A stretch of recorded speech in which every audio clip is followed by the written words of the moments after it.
Rádio Rio de Janeiro, a emissora da Fraternidade, passa a apresentar Luz na Penumbra, programa que leva ao seu coração a mensagem da doutrina espírita.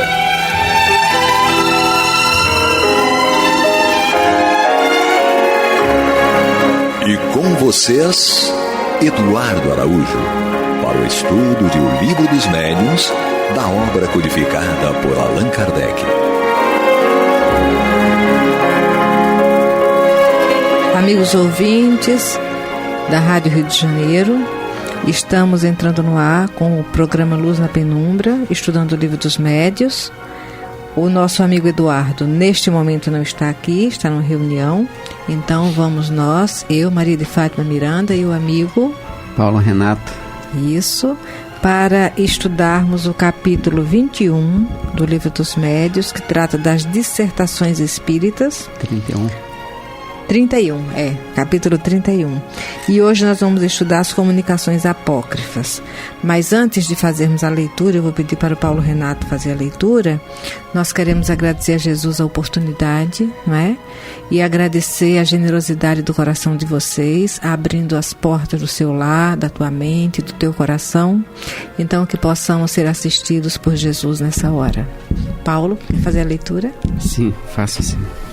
Comunicações apócrifas, capítulo 31, mensagem 28. Muitas comunicações há de tal modo absurdas que, embora assinadas com os mais respeitáveis nomes, o senso comum basta para lhes tomar patente a falsidade. Outras, porém, há em que o erro, dissimulado entre coisas proveitáveis, chega a iludir, impedindo às vezes se possa apreendê-lo à primeira vista. Essas comunicações, no entanto, não resistem a um exame sério. Vamos, como outrora, reproduzir algumas. Aqui algumas. Continua? Sim, vamos lá. 29. A criação perpétua e incessante dos mundos é para Deus... Nós estamos lendo uma comunicação, né? A criação perpétua e incessante dos mundos é para Deus um gozo, como um gozo perpétuo, porque Ele vê incessantemente seus raios se tornarem cada dia mais luminosos, em felicidade. Para Deus não há número, do mesmo modo que não há tempo. Eis porque centenas ou milhares não são para Ele mais nem menos uns do que outros. É um Pai cuja felicidade se forma da felicidade coletiva de seus filhos e que, a cada segundo da criação, vê uma nova felicidade vir fundir-se na felicidade geral. Não há parada nem suspensão nesse movimento perpétuo, nessa grande felicidade incessante que fecunda a terra e o céu. Do mundo não se conhece mais do que uma pequena fração, e tendes irmãos que vivem em latitude onde o homem ainda não chegou a penetrar. Que significam esses calores de torrar e esses frios mortais que detêm os esforços dos mais ousados? Julgais com simplicidade haver chegado ao limite do vosso mundo, quando não podeis mais avançar com os insignificantes meios de que dispondes. Poderíeis então medir exatamente o vosso planeta? Não creais isso. Há no vosso planeta mais lugares ignorados do que lugares conhecidos. Porém, como é inútil que se propaguem ainda mais todas as vossas instituições mais, todas as vossas leis mais, ações e existências, há um limite que vos detém aqui e ali, e que vos deterá até que tenhais de transportar as boas sementes que o vosso livre-arbítrio fez. Não conheceis esse mundo, a que chamais terra. vereis na vossa existência um grande começo de provas desta comunicação. Eis que vai soar a hora em que haverá uma outra descoberta diferente da última que foi feita. Eis que se vai alargar o círculo da vossa terra conhecida e, quando toda a imprensa cantar e se hosana em todas as línguas, vós, pobres filhos que amais a Deus e que procurais sua voz, o tereis sabido antes daqueles mesmos que darão nome à terra nova. Vicente de Paulo. Lembrando que uma comunicação apócrifa é aquela que não é autêntica, né? Traz um nome ilustre, mas não tem uma frase de profundidade nessa mensagem. É interessante. Paulo. É interessante que são as chamadas sofistas, né? O sofismo, de uma forma geral, se utiliza de algumas verdades básicas, mas com a finalidade de se chegar a uma conclusão errada. Né? As verdades, as premissas básicas podem ser verdadeiras, algumas, mas a intenção não é boa, digamos, na sua finalidade. Dá sempre uma interpretação distorcida da realidade. E aqui realmente a gente vê esse torneio de palavras, né? Fica difícil, a gente quando lê, fica difícil até conseguir... É um emaranhado, porque não aprofunda nenhuma ideia e vai falando de outra. Já emenda em outra. Fica difícil a compreensão da própria leitura, na hora que se está lendo, né? Sim. Mas eu achei interessante comentar, quando ele fala aqui, é um pai cuja felicidade se forma da felicidade coletiva de seus filhos. Então Deus depende dos filhos. Isso. Deus perderia aquelas qualidades numeradas aqui na própria Livro dos Espíritos, quando fala que Deus é eterno, imutável. Né? E nós temos uma questão levantada por Allan Kardec, a questão 14, que diz assim: Deus é um ser distinto, ou será, como opinam alguns, a resultante de todas as forças e de todas as inteligências reunidas, as inteligências do universo reunidas? Os benfeitores responderam: se fosse assim, Deus não existiria, porquanto seria efeito e não causa. Ele não pode ser ao mesmo tempo uma e outra coisa. Então tem outras questões que falam sobre o panteísmo, mas é interessante considerar, porque quando ele diz que Deus seria resultante, né, dessa felicidade coletiva dos homens ou da humanidade. Então nós teríamos que, por extensão, entender que Deus também, tanto quanto nós, não tem a felicidade plena, né? Ele tem dependência dos filhos, olha só. Se nós não somos ninguém na Terra, tirando Jesus, se nós não somos a humanidade encarnada e desencarnada, se nós não somos plenamente felizes, os espíritos mais superiores, claro que têm níveis, graus de felicidade muito superiores ao nosso, mas também eles não têm a felicidade plena. Então, se Deus dependesse da nossa felicidade, ele nunca atingiria aquela perfeição ali enumerada por Allan Kardec, na questão 13 do Livro dos Espíritos, e Jesus teria nos dado uma informação incorreta, quando recomendou que nós fôssemos perfeitos como perfeito é nosso Pai que está nos céus. Então realmente é um emaranhado de palavras e falar vazias. Sobre o gozo perpétuo. Nós não temos maturidade para compreender a emoção do Cristo. Imagina esse gozo perpétuo de Deus.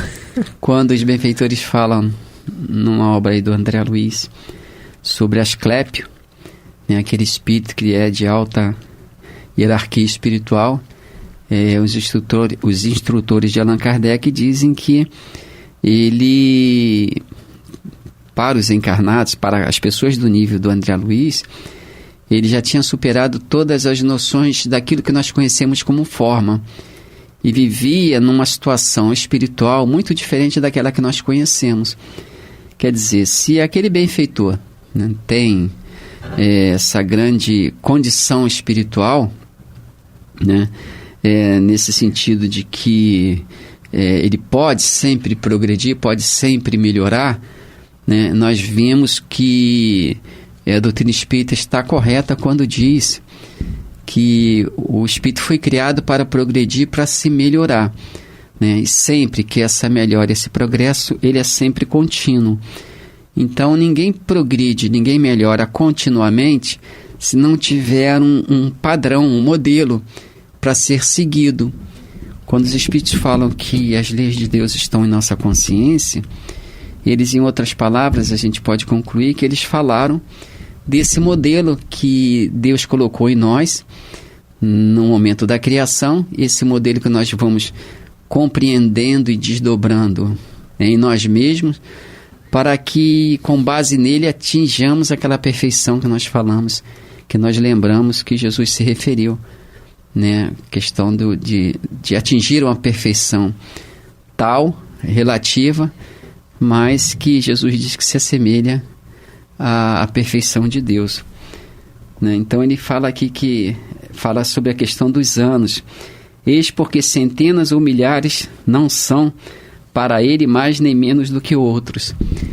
Nós lembramos aqui também do Salmo, né, de Davi, no livro de Davi, né, no capítulo lá, a mensagem 90, item 4, quando fala sobre o tempo, dizendo que 1000 anos para Deus não são nada, são como o dia de ontem que se foi, né? Nesse sentido aqui a gente até pode concordar com ele, sim, sim. Que o tempo para Deus, né, dentro do nosso entendimento não existe.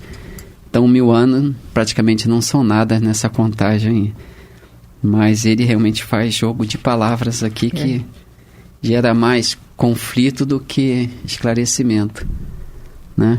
Como você falou, até a leitura ela não é sequente. Não. Quando você começa a buscar entender o que uma frase fala, ela muda o tema. Fala, e Kardec vem comentar aqui depois mais adiante, né? Ele fala de terras a serem conhecidas, de latitudes. Então, realmente, como ele falou aqui lá no início, né? Allan Kardec, no início dessas comunicações, que ele fala que muitas comunicações eram de tal modo absurdas que, embora assinadas com os mais respeitáveis nomes, o senso comum basta para lhes tornar patente a falsidade, né? Então a gente observa aqui que a própria comunicação em si, sem grandes e profundas análises, ela mostra para a gente que São Vicente de Paulo, né, que foi um sacerdote católico francês, né, um homem de muita cultura, naturalmente ele não se expressaria de uma forma tão emaranhada, tão embaraçosa quanto... Tem um pensamento mais claro, não é? Teríamos que admitir que, por exemplo, se fosse ele, duas condições. Ou que ele, ao desencarnar, perdeu as qualidades nobres da inteligência que demonstrava quando encarnado, ou que o médium distorceu e muito o conteúdo da mensagem. Sim. Porque a gente sabe que, embora a ideia seja do espírito, mas o médium é que veste essa ideia com as suas características, com a sua cultura e muitas vezes com o seu preconceito, né? Então, mas me parece aqui que a questão não é essa. Porque a confusão é tamanha na continuidade das ideias que, sendo ele Vicente de Paulo, ele já tem uma visão de que tipo de médium estaria ali. Então ele não ia, não ia fazer a utilidade de um instrumento quando poderia contar com outro que ia ser um pouco mais esforçado. Que pudesse distorcer tão profundamente o seu pensamento. Isso aí. Mas teríamos que passar por essas duas análises, né? É o que Kardec deve ter feito, não é? Justo. E a gente vê aqui com os benfeitores espirituais, o próprio Livro dos Médiuns, que Deus não se serve da boca do mentiroso para proferir a verdade, né? A não ser em casos extremos, mas neste caso eles suplantam, eles superam as questões aí pessoais do mentiroso, né?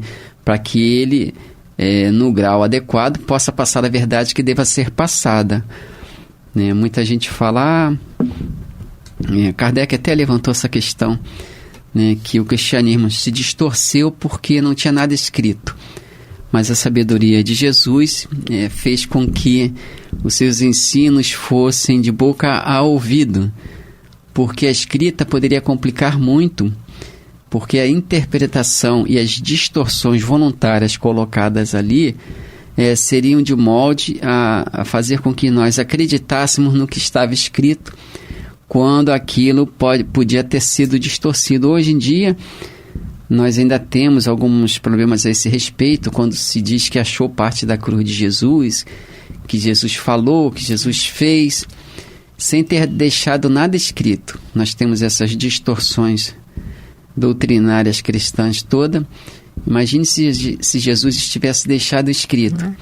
Quem pegasse aquele escrito poderia inserir nele determinados elementos que não tivesse nada a ver com Jesus Cristo, né? É isso aí. Vamos ler a nota, Paulo. Vamos. Nota. Do ponto de vista do estilo, esta comunicação não resiste à crítica. As incorreções, os pleonasmos, as redundâncias, né? Os torneios viciosos saltam aos olhos de qualquer, por menos letrado que seja.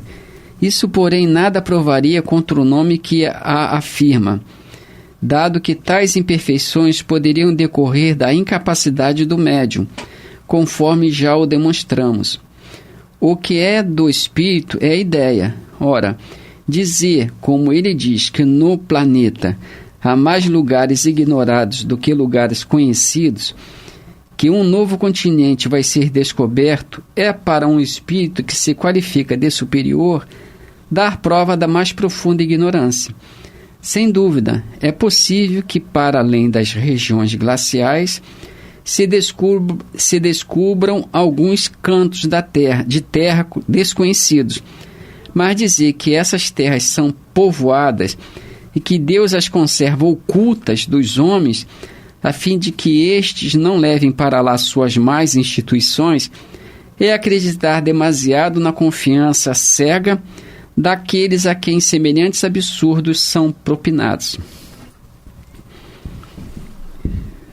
É a análise de Kardec, não é? Isso. Bem objetivo. Quer dizer, o Espírito diz ali, Kardec ressalta que Deus está escondendo determinadas terras para a gente não contaminar. Para a gente não contaminar, né? Aí teríamos que perguntar por que permitiu que nós viéssemos à Terra no sentido geral. Porque se a Terra é hoje ainda, no que diz respeito ao campo moral, mundo de provas e expiações, é porque nós tomamos aquilo que seja luz e ensombramos. Nós temos a tendência de desnaturar, de tirar a beleza de tudo aquilo que se nos apresenta como coisa saudável. O próprio inventor do dirigível, do avião lá, o Santos Dumont, né, muito decepcionado com a utilidade que deram ao seu veículo, a sua invenção se suicidou. Pois é. Né? Agiu precipitadamente. Se ele esperasse um pouco mais, veria que a sua invenção realmente trouxe grande progresso e grande benefício para toda a humanidade. Mas se fôssemos considerar essa mensagem como verdadeira, nós teríamos também que, repito, perguntar por que Deus permitiu que nós viéssemos à Terra, porque a nossa presença aqui causou uma perturbação geral. Qual o objetivo? Porque esconderia tão somente aquele pedaço de terra em tal lugar, né? Até que tivesse terras desconhecidas, povos desconhecidos. Mas dizer que Deus os está escondendo para que nós não os contaminássemos... que tipo de evolução também teria esse povo? Né? Quer dizer, ainda hoje, como se diz, o que o homem toca, ele perturba, ele causa algum desequilíbrio. Né? E se nós estamos na Terra, com as bênçãos de Deus, é para que nós aprendamos a lidar com aquilo que Deus criou, com as criações de Deus. Nós aprenderemos mais cedo ou mais tarde, por uma força ou por outra, pelo bem ou pela dor, nós aprenderemos a lidar com proveito daquilo que Deus nos oferece para o nosso próprio crescimento. Então, na verdade, Deus não esconde nada de nós, e aquilo que nós consideramos mistério só tem essa qualidade de mistério porque para nós, no momento, é desconhecido as leis que o regem. Porque Jesus falou que nada há oculto que não venha a ser revelado. Na medida que nós vamos apresentando quadros de evolução melhor, a vida vai se revelando para nós de uma forma mais ampla, porque nós vamos compreendendo e podendo pesquisá-la.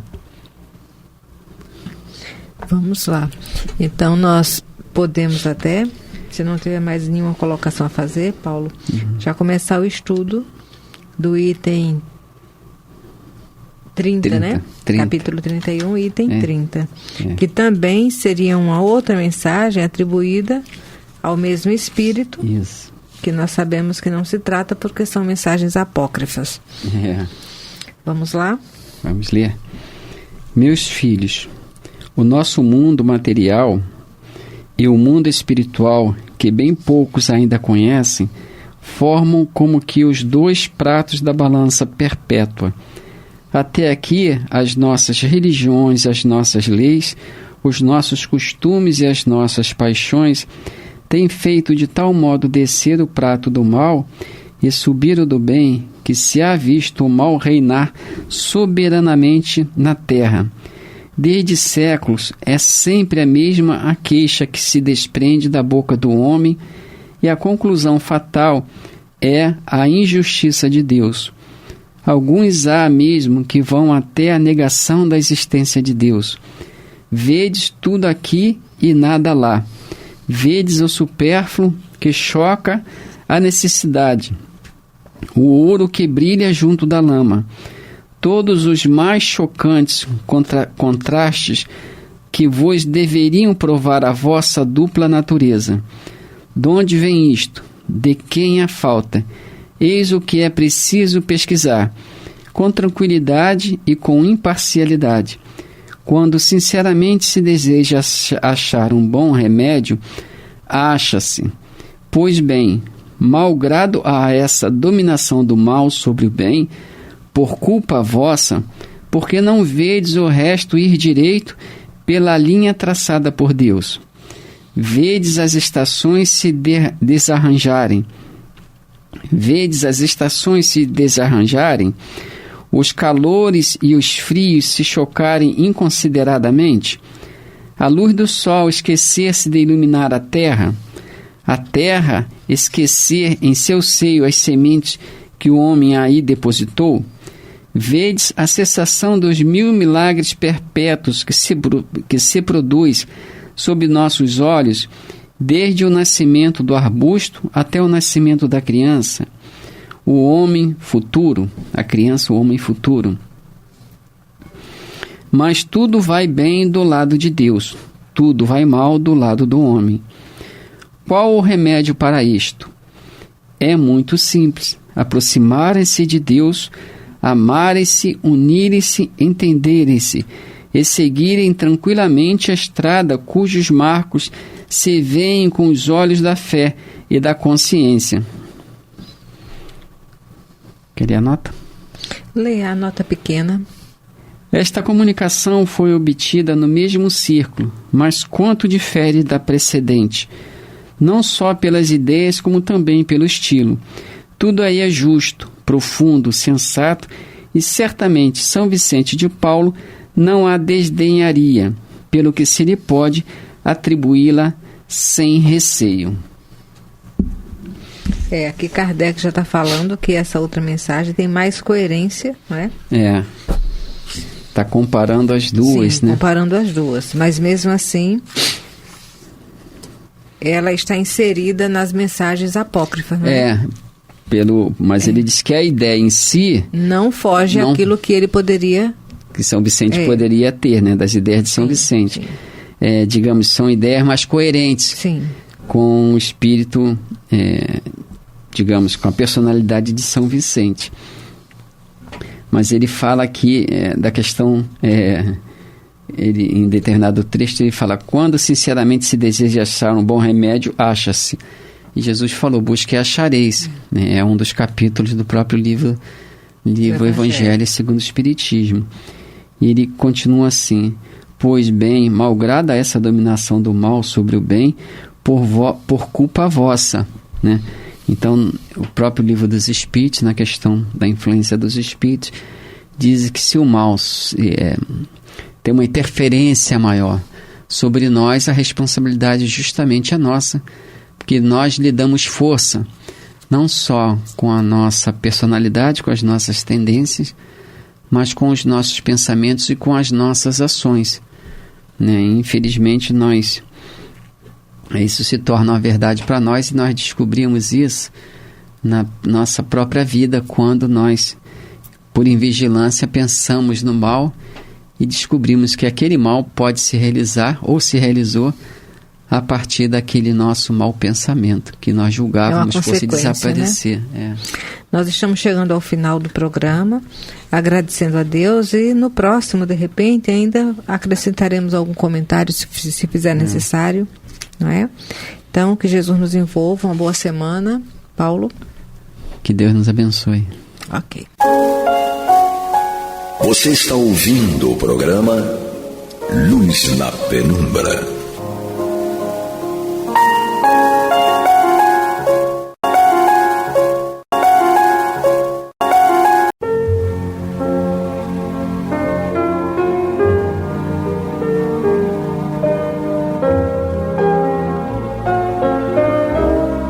A Rádio Rio de Janeiro está levando ao seu lar e ao seu coração a mensagem consoladora da doutrina espírita, através do programa Luz na Penumbra.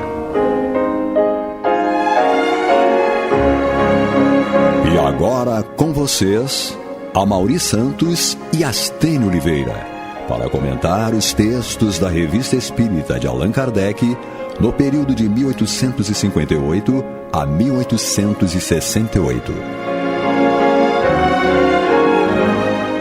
Olá, amigos.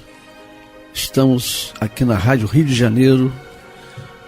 Eu, Amaury Santos e Astênio Evangelista de Oliveira. Juntos vamos desenvolver os temas, né, e analisar juntos, né, todo esse trabalho que Kardec teve, né, na Revista Espírita, e vamos começar. Sim, Amaury, é uma grande alegria, né, nós podermos estudar a Revista Espírita, todas as letras da Revista Espírita, né, de ponta a ponta. Primeiro que a alegria de estar em contato com o pensamento de Allan Kardec. Isso já é um grande privilégio, né? E depois nós vamos tornar o nosso pensamento muito mais afinado com o pensamento de Allan Kardec, né, que é tudo que nós precisamos fazer para sermos realmente úteis à doutrina espírita, realmente úteis à humanidade, né? Então, só esclarecendo, nós dois vamos ficar com as revistas espíritas dos anos pares, né? E haverá uma outra equipe, uma outra dupla que ficará com as revistas espíritas dos anos ímpares, não é isso? Perfeito, Astênio. Vamos desenvolver isso, né? Vamos dar o nosso melhor, né, na análise, para que o público possa compreender a importância dessas revistas, né, que foram escritas. E que estão tão atualizadas. Perfeito. Apesar de ter sido escrito em 1858, estão extremamente atualizadas.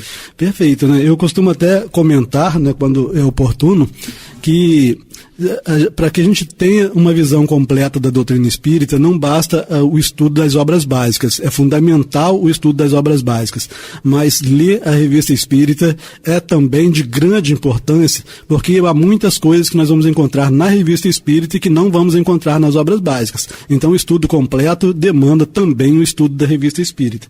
Começando então, Amaury, posso começar? Você deve começar. Obrigado. Então, olha só, nós vamos começar já na primeira página da Revista Espírita de janeiro de 1858, quando Allan Kardec faz a apresentação da revista, né, para o público, né? Então Allan Kardec nesse momento não tinha a mínima ideia se essa revista teria uma grande aceitação, o que aconteceria a partir dali, mas o grande amor dele pela doutrina dos espíritos, né, fez com que ele, que já não tinha tempo nenhum, arrumasse tempo para escrever uma revista e publicar uma revista todos os meses, né? Então ele começa informando o que a revista espírita contém, né? Então, nesse momento, ele já define os parâmetros. Essa revista não pode conter qualquer coisa, né? Então, ele diz assim, essa revista, que aliás que ele chama também revista espírita, ou jornal de estudos psicológicos, né? É como se, na França, pelo menos, foi o primeiro órgão de imprensa, né? A primeira mídia para divulgar a doutrina espírita, né? Além do livro espírita, né? Então, ele diz que a revista espírita ou o jornal de estudos psicológicos contém o relato das manifestações materiais ou inteligentes dos espíritos. Então, isso, ele já, como nós falamos, ele já começa a limitar, dizer o que pode ter aqui nessa revista. Se qualquer um mandar alguma matéria, porque não era só Kardec, não eram matérias apenas do Kardec, essa revista era aberta para publicar outros autores, né? E a gente vai ver ao longo do tempo. Mas ele fala, então, que ela contém o relato das manifestações materiais, ou seja, dos fenômenos físicos, né? Fenômenos mediúnicos físicos, ou inteligentes dos espíritos, fenômenos inteligentes, né? Aparições, então terão relatos de aparições, relatos de evocações, ele coloca etc, então fica aberto para uma série de outros relatos, bem como todas as notícias relativas ao espiritismo. Então, mais aqui um objeto. Onde houvesse algo a respeito do espiritismo em qualquer país e que Kardec tomasse conhecimento, ele publicaria nessa revista espírita, né? Também como todas as notícias relativas ao espiritismo. O ensino dos espíritos sobre as coisas do mundo visível e do invisível. Então, também as comunicações dos espíritos seriam publicadas na revista espírita. O ensino dos espíritos sobre as coisas do mundo visível e do invisível. Sobre as ciências, a moral, a imortalidade da alma, a natureza do homem e o seu futuro. Também conteria, na revista espírita, a história do espiritismo na antiguidade, suas relações com o magnetismo. Kardec já estudava, antes de conhecer os fenômenos espíritas, já estudava o magnetismo há mais de 20 anos, era um grande conhecedor do magnetismo. Então, suas relações com o magnetismo e com o sonambulismo, né, uma espécie de mediunidade. A explicação das lendas e das crenças populares, da mitologia de todos os povos, etc. Então a gente vê que é uma revista bastante rica, mas todas voltadas para os estudos psicológicos. Com certeza. E é interessante, né, que toda a base de Kardec é, como você acabou de falar muito bem, a ciência. Sim. Né? E aí me veio na cabeça exatamente uma frase quando Kardec foi questionado se a ciência descobrir que algo que você escreveu ou falou, né, no Livro dos Espíritos, por exemplo, que não fosse verdade, ou que mudou. Sim. E aí Kardec disse, devemos seguir a ciência. Sim. Então todo esse trabalho é pautado nisso, na ciência, né, naquilo que ele viu e naquilo que ele pôde, como observador, que ele era, acrescentar dentro da revista e dentro do Pentateuco. Sim, ele nunca falou que se a ciência apresentasse algo contrário àquilo que a doutrina espírita apresentou, para abandonarmos a ciência e ficarmos com o espiritismo, né? Exatamente. Porque, afinal de contas, o espiritismo é resultado do ensino dos espíritos, que não se equivocam. Ele sabia que os espíritos se equivocavam, né? Então, foi importante você lembrar, né, que a gente tem que estar antenado com as descobertas da ciência. Com certeza. Prossigamos? Vamos em frente, meu mais amigo. à frente, logo depois do índice, o índice a gente não vai ler porque não tem o que comentar a respeito do índice, né? Aí vem uma apresentação da Federação Espírita Brasileira, a primeira edição da Revista Espírita. Nós achamos importante ler, porque se nós chegarmos ao final da Revista Espírita de 1858 e não houvermos lido, né, aprendido ou comentado essa apresentação da Federação, a gente não terá visto a revista completa, né? Com certeza. Então, para a revista completa, vamos ver a apresentação da Federação Espírita Brasileira, a primeira edição da Revista Espírita. Disse-nos, então, a Federação: na condição de uma das mais antigas e constantes divulgadoras das obras de Allan Kardec, a Federação Espírita Brasileira tem a grata satisfação de iniciar, com a publicação deste volume, a tradução completa dos 12 primeiros tomos da Revista Espírita, referentes aos anos de 1858 a 1869, como parte das homenagens que serão prestadas em 2004 pelo transcurso do bicentenário de nascimento do codificador da doutrina espírita. Então a gente já verificou aqui a informação de que são 12 tomos, né? Um tomo para cada ano. Então nós vamos de 1858 até 1869, que foi quando Kardec desencarnou. É interessante registrar que Kardec desencarnou em março, né, de 1869, e quando ele desencarnou, a revista de abril já estava pronta. Jovem, né? Jovem, né? E então a gente verifica o cuidado que ele tinha, o zelo que ele tinha, porque desencarnou em março e a revista do mês seguinte já estava pronta. Se nós chamamos Kardec de mestre, sigamos os passos do mestre, né? Não ficar improvisando nada, não ficar deixando nada para cima da hora, né? Já deixar tudo previamente preparado, né? E vale a pena registrar que cada tomo desse tem mais de 500 páginas, né? Pouquinho, né? Pouquinho, né? Mas para que ninguém desanime, mas que não dá para estudar a doutrina espírita, ou a revista espírita, é muita coisa, eu posso garantir que se ler 15 minutos todos os dias, sem falha, durante os 30 dias do mês, em 90 dias dá para ler a revista espírita toda. Né? O negócio é que a gente não tem muita disciplina, né? Exatamente. Aí lê hoje, vai ler a outra da semana que vem, aí realmente não consegue. Você me lembrou agora, você comentando, me lembrou agora do Divaldo Pereira Franco, quando a Joana de Ângeles, né, pediu a ele que lesse, né, o Livro dos Espíritos. Sim. Já que ele tinha uma mediunidade muito aflorada, né, desde criança. E aí ele pegou aquele livro, falou assim, meu Deus, é muita coisa, é muita página. Então ele lia uma página e pulava duas. Lia uma página e pulava duas. E aí, em 15 dias, 20 dias, ele virou-se para ela e falou assim, pronto, eu já li o livro, e agora? Bom, agora você lê de novo. E aí ele falou assim, eu acho que ela percebeu que eu não li tudo. E aí ele leu o livro, mais tempo. Quando ele acabou de ler o livro, ele perguntou a ela, e aí, já li o livro, o que nós vamos fazer agora? Agora vamos estudar o Livro dos Espíritos, e ele fala, estudo até hoje. Né? Então é o caso também da Revista Espírita, porque o que contém nas revistas são coisas que não foram colocadas no Pentateuco. Muitas delas, né? Sim, muitas avaliações, muitas pesquisas, por isso que tem esse quantitativo que você falou, de 500, né? Mais de 500 páginas cada tomo desse, né? Para cada ano, né? Exatamente. Então vamos em frente. Vamos lá. Então, prosseguindo, a Federação Espírita Brasileira dizendo, a iniciativa que ora tomamos visa tornar acessível aos leitores de língua portuguesa mais uma tradução do primeiro e mais importante periódico de difusão do Espiritismo. Então, uma avaliação da própria Federação, dizendo tratar-se do primeiro e mais importante periódico de difusão do Espiritismo, acervo extraordinário constituído por quase 5.000 páginas, em sua maior parte da lavra do próprio Allan Kardec, contido nos volumes que sofreram a sua influência direta e pessoal. Então, mesmo aquelas publicações que estão na revista, que não são da lavra de Allan Kardec, passaram pela análise do Allan Kardec, né? Nada foi publicado sem que ele primeiro examinasse e visualizasse alguma utilidade, né, para o grande público. Tá? Você quer comentar alguma coisa? Não.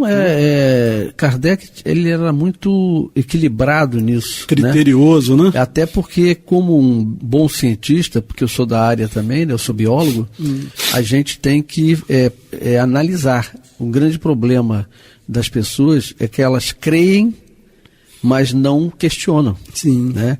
E o espiritismo, os espíritas, né, que estudam, eles creem, mas eles questionam, porque tudo tem que ter uma lógica. Sim. E é por isso que a doutrina espírita veio a público, né, na época de Kardec, quando ele começou a trabalhar, porque nos esclarece quanto às dúvidas que cada um tem.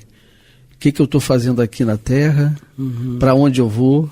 Então, tudo isso é importante para que a gente possa buscar respostas lógicas. Né? As doenças, por que um espírito, uma criança morre jovem com um tumor cerebral adquirido com câncer. Sim. E o outro vive 100 anos. Então, nós temos as respostas. Sim. Porque não é a vontade de Deus, é que cada um, dentro do seu progresso, sim, vai evoluindo e tem necessidades para esse processo de evolução. Dentro da sua história pessoal, né? Sua história pessoal. Você fazendo esse comentário, dessa visão lógica, analítica, né, que o espírita deve adotar, não deve ter fé cega jamais, sim, né? Eu me lembro de uma frase do Gabriel Delany, em que ele dizia que o espírita é o positivista da religião. Eu achei bastante interessante isso, né? Perfeito. Porque nós não acreditamos por acreditar, né? Nós meditamos muito, inclusive, né, e principalmente a respeito de Deus, até porque o Livro dos Espíritos começou com uma análise a respeito de Deus. Então nós não acreditamos em Deus porque nos informaram que Deus existe, né? Vamos voltar para a nossa revista espírita. Vamos lá, meu amigo. Então vamos lá, prosseguindo com a apresentação da FEB. A FEB disse, logo na introdução com que abriu o primeiro número ao referir-se à revista espírita, diz Allan Kardec. Então foi na introdução em que Kardec abriu este volume que nós estamos estudando, né? Então diz Allan Kardec na introdução, não se pode contestar a utilidade de um órgão especial que ponha o público a par do progresso desta nova ciência e o previna contra os excessos da credulidade, bem como do ceticismo. Muito interessante. Em cada ponto que Kardec escreve, a gente descobre o pensamento dele, né, o que ia por dentro da sua mente, né? Porque ele fala assim, precisamos de um órgão especial que informe ao público, não somente aos estudiosos da doutrina espírita, mas ao público em geral, né? Que informe ao público o progresso da nova ciência, né, não só na França, mas em todos os países. Ele tinha representantes, a gente vai ver depois nos mais diversos países, né? E prevenir o público contra os excessos da credulidade. Então a gente vê que ainda hoje os espíritas precisam estudar a revista espírita, então, para esse mesmo motivo de se prevenir contra os excessos de credulidade que ainda existe hoje, né? Então, e o previna contra os excessos da credulidade, bem como do ceticismo. Sim. É essa a lacuna, né? Então qual a lacuna? O público não tinha um instrumento para tomar conhecimento, tomar ciência do progresso da doutrina espírita, nem que pudesse ajudá-lo a prevenir-se contra os excessos da credulidade. Bom, e do ceticismo, né? É essa lacuna que nos propomos preencher com a publicação desta revista, visando a oferecer um meio de comunicação a todos quantos se interessam por essas questões, ligando por um laço comum os que compreendem a doutrina espírita sob seu verdadeiro ponto de vista moral. Eu achei bastante interessante isso aqui, destaquei, né, porque Kardec informa para a gente aqui nessa introdução da Revista Espírita de 1858 qual é o verdadeiro ponto de vista moral, né, da doutrina, né, dessa nova ciência. Então, sobre seu verdadeiro ponto de vista moral, ele coloca 2 pontos e diz, a prática do bem e a caridade evangélica para com todos, né? Isso é extremamente importante. Se nós encerrássemos o programa aqui, nem voltássemos a fazer o programa, se houvéssemos aprendido isso daqui, já teria valido a pena. E é o que o Jesus pregava, né? Sim. A base de tudo é a caridade para com o outro, né? Eu me lembro agora que você falou, quando Jesus questiona aos apóstolos e diz assim, vocês acreditam em Deus? E aí os apóstolos disseram, sim, mestre. E aí ele novamente pergunta, vocês acreditam em Deus? E aí Pedro diz, sim, mestre, nós acreditamos em Deus. E aí ele questiona, Jesus questiona dizendo assim, como podem vocês acreditar em algo que não veem, se vocês não acreditam em algo que vem, que é o próximo, né? Que é aquele que está do seu lado e que você é cético, que você não acredita, você fala mal do outro. Como pode amar aquele que você é mais fácil nós amarmos aquilo que é invisível, né? Sim, que aparentemente não nos questiona. Sim. E não amamos o próximo. Então é exatamente o que você está dizendo aí, é o lado moral e o lado da caridade. Isso. Né? Ainda sobre essa informação de Kardec, o verdadeiro ponto de vista moral, né, da doutrina espírita, espírita, que seria a prática do bem e a caridade evangélica para com todos, a gente se lembra que Kardec, no Livro dos Espíritos, ele perguntou aos espíritos qual seria o verdadeiro sentido da palavra caridade segundo a entendia Jesus, né? Então, os espíritos respondem que seria benevolência para com todos, indulgência para com as imperfeições alheias e perdão das ofensas, né? Se nós aprendermos ao longo de uma existência isso, nós já avançamos muito em progresso espiritual, né? Com certeza. Benevolência para com todos. Ninguém pode ficar na exceção da nossa benevolência. Então é a nossa esposa, é o nosso filho, é o nosso chefe no trabalho, o nosso subordinado. Benevolência para com todos, indulgência para com as imperfeições alheias, porque lidar com pessoas equilibradas é fácil, mas nós temos que lidar com a mesma bondade com os desequilibrados, e se formos ofendidos, perdão das ofensas. Nisso é que consiste a caridade, tal como entendia Jesus, né? Perfeito o que você falou, e é isso que nós da doutrina espírita procuramos todos os dias, cada um de nós, dentro do nosso progresso individual, né, trabalhar, né? Uns trabalham a indulgência, outros trabalham a caridade para com o outro.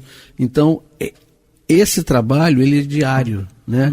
E isso nos lapida e faz com que aqueles que estão no mesmo grupo que nós pertencemos, não só a família, mas que você estendeu e falou muito bem, com relação aos amigos, com relação a uma chefia, né? Ou quando nós somos o chefe e temos subordinado, é a conduta moral que a gente tem que ter e a retidão naquele caminho. Sim. Então, nós vamos prosseguir com a apresentação da FEB. Ela nos diz o seguinte: era mais uma manifestação da clarividência do codificador. E a FEB está comentando agora esse último parágrafo, né, do Allan Kardec, na introdução do primeiro número da revista. Era mais uma manifestação da clarividência do codificador. O êxito do Livro dos Espíritos, dado a lume no ano anterior, ultrapassara todas as expectativas, né? Nós verificamos que essa revista está sendo publicada em janeiro de 1858 e o Livro dos Espíritos tinha acabado de ser publicado em abril de 1857, né?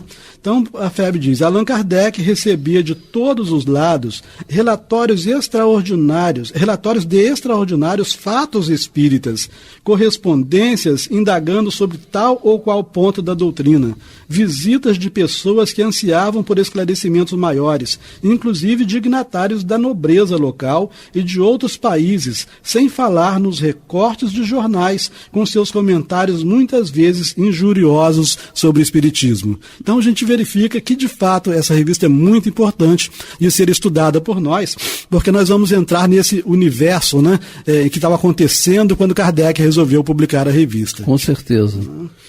Eu acho que a gente ainda consegue ver mais um parágrafo ainda, né? Sim.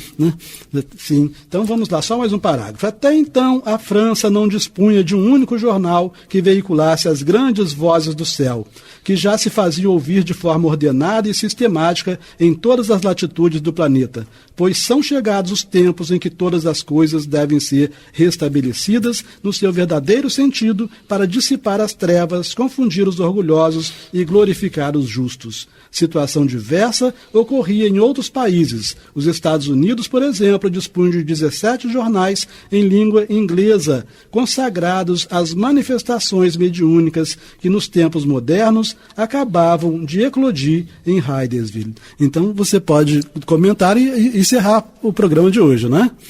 Esses fenômenos de Hydesville eram fenômenos que ocorriam, né, em uma residência e foram investigadas, né, com relação às meninas, né? Sim, isso? as irmãs Fox. As irmãs. Então, as irmãs Fox, elas, pela mediunidade que elas possuíam, elas ouviam batidas, barulhos, e foram sacerdotes, né, de outras religiões e não resolveram o problema.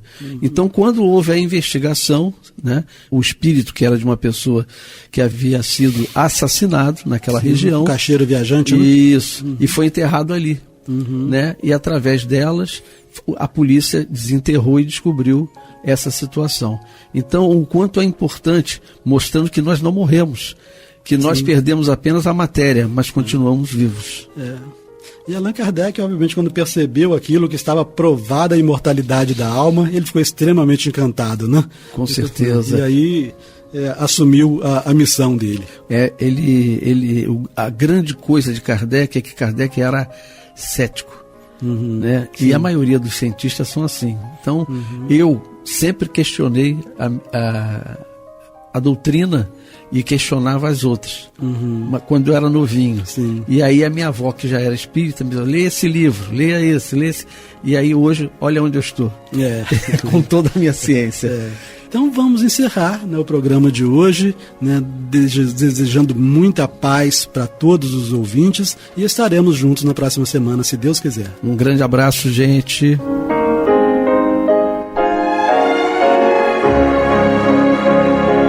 E vamos ouvir agora a prece de encerramento de nosso programa, na voz de Geraldo de Aquino. Jesus, dá-nos coragem para a luta, piedade para os insultos e misericórdia para as injustiças e ingratidões. Limpa nossa alma de inveja e ambições mesquinhas, de ódio e de vingança o nosso caminho.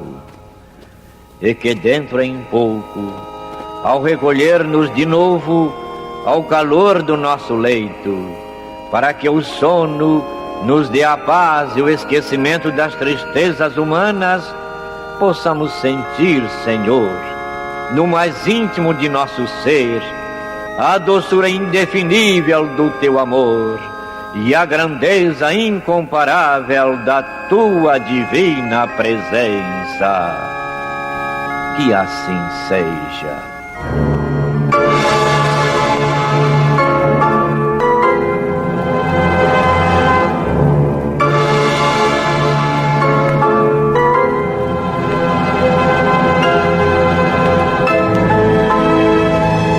Acabamos de apresentar o programa Luz na Penumbra, que voltará a ser apresentado amanhã às 21 horas nesta emissora.